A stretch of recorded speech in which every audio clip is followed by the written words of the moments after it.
everyone, welcome back to my channel Let's Learn with Lissy, your learning partner for all things in CBSC.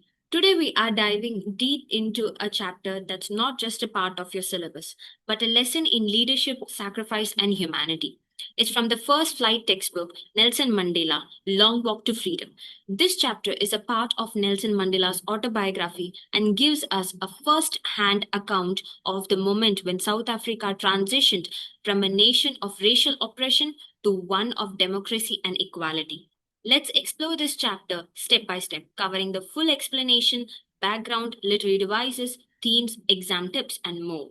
Let's begin with the main character himself, Nelson Mandela.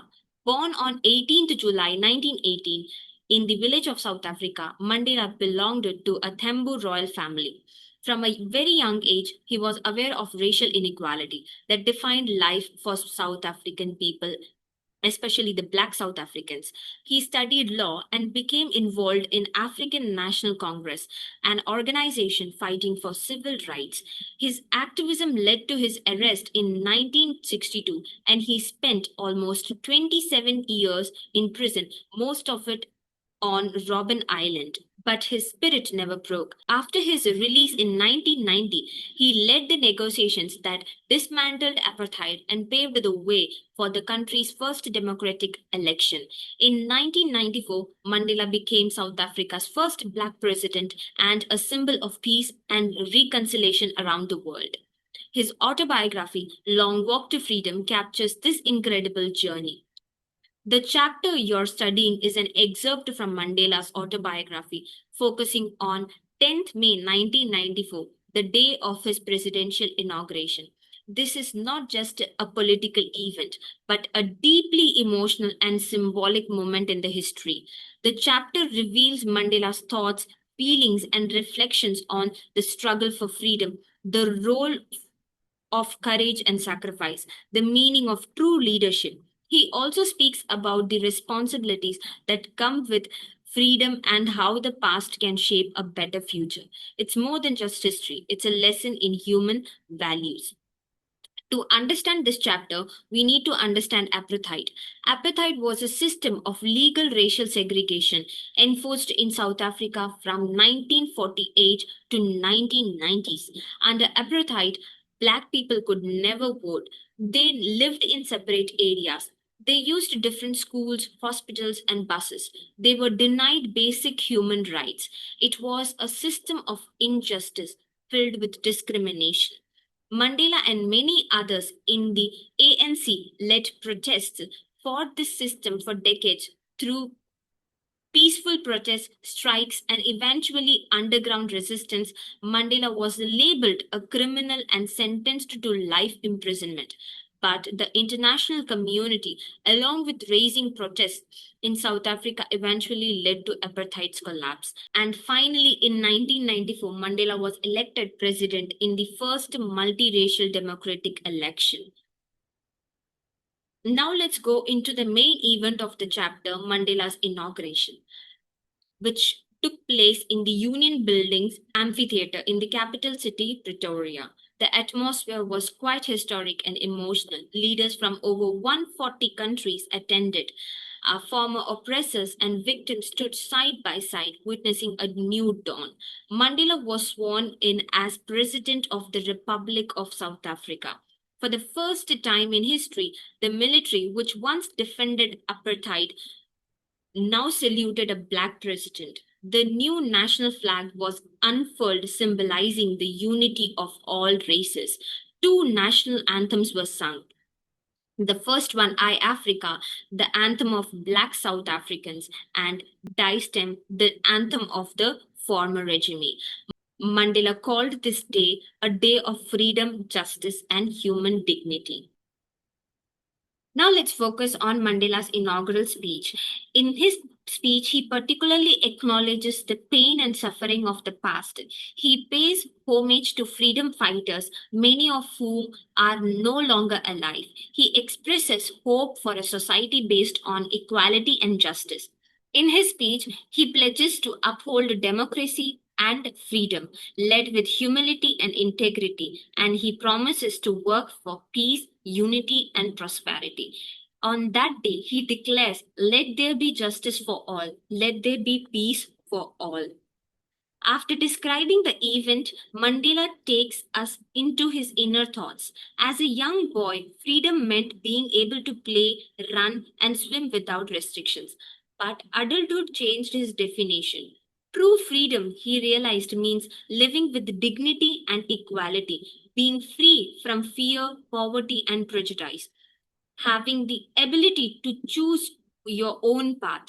One of the most powerful lines in the chapter is, "The oppressed and the oppressor alike are robbed of their humanity." He believed that even the white rulers were prisoners of their own hatred.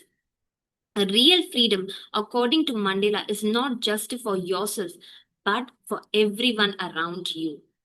Mandela talks about two essential duties every person has: to their family, to love, support, and care for them, and to their community and country, to work for its growth and upliftment. Under apartheid, Black South Africans could not fulfill both. Serving the country meant opposing the system and being labeled as a criminal, which often meant being separated from family. Mandela himself sacrificed his family life for his people. Now let's break down the major themes in the chapter. First, let's focus on the freedom and liberation. Both personal and collective freedom are necessary. True freedom involves dignity and opportunity for each and everyone in the country. Next, courage and sacrifice. Mandela admires the courage of those who fought and died. He emphasizes that courage is not the absence of fear, but victory over it. Next, moving on to unity and reconciliation. The nation must move past hatreds. Peaceful coexistence is possible through mutual respect. And finally, leadership and humility. Mandela shows that great leaders uplift others. He downplays his role, giving credit to the unnamed heroes who are no more there to enjoy the freedom for which they all fought together. So now here's how we can describe Nelson Mandela based on this chapter. He is quite a visionary leader who dreamt of a democratic nation, and he brought the freedom to the country.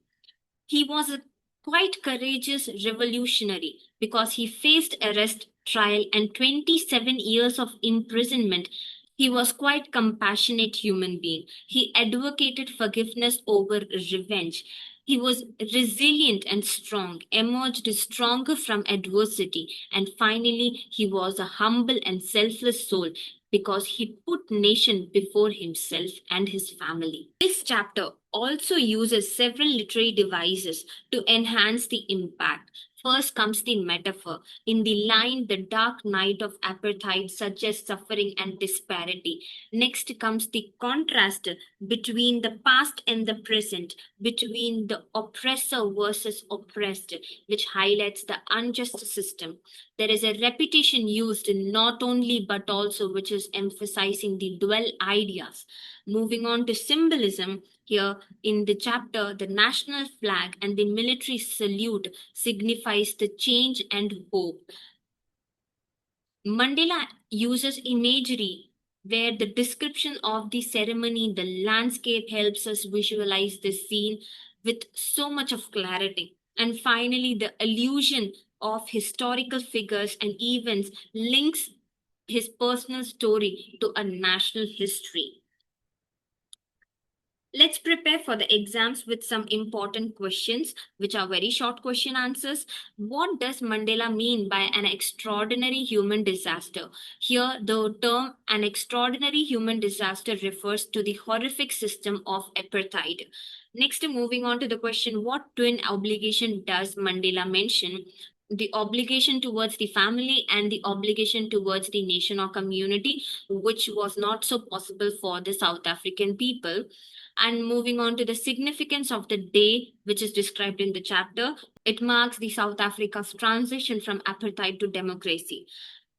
Then we are having the definition of courage by Nelson Mandela. He defines courage as triumph over fear, not the absence of fear, which is a very important line marked in the chapter.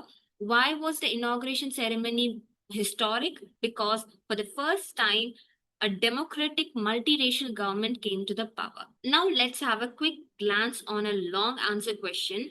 What is the message conveyed in this particular chapter? Nelson Mandela Long Walk to Freedom. In this chapter, Nelson Mandela celebrates the triumph of the human spirit over injustice. He emphasizes that true freedom requires struggle and sacrifice. He advocates that no one is born hating another person. People can learn to love automatically because we all are born with love.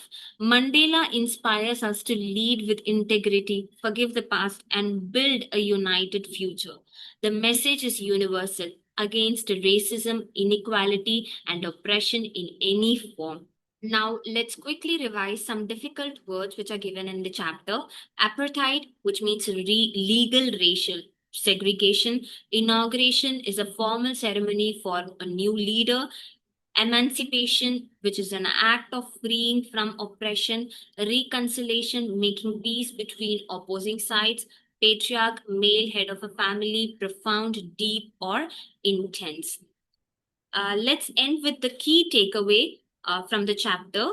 Mandela teaches us that freedom comes from responsibilities. Mandela's life is a blueprint for moral leadership. The chapter is a blend of autobiography, history, and inspiration.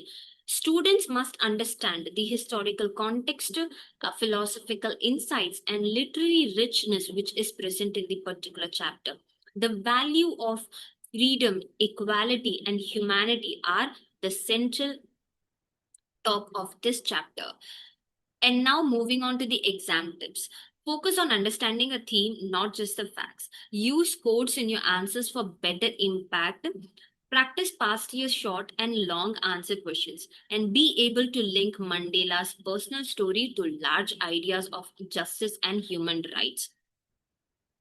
Thank you for watching. If you found this video helpful, don't forget to like, share, and subscribe my channel. Drop your questions in the comment. We will reply to every one of them. Until next time, keep learning, keep growing, and walk your own path to freedom. See you in the next video.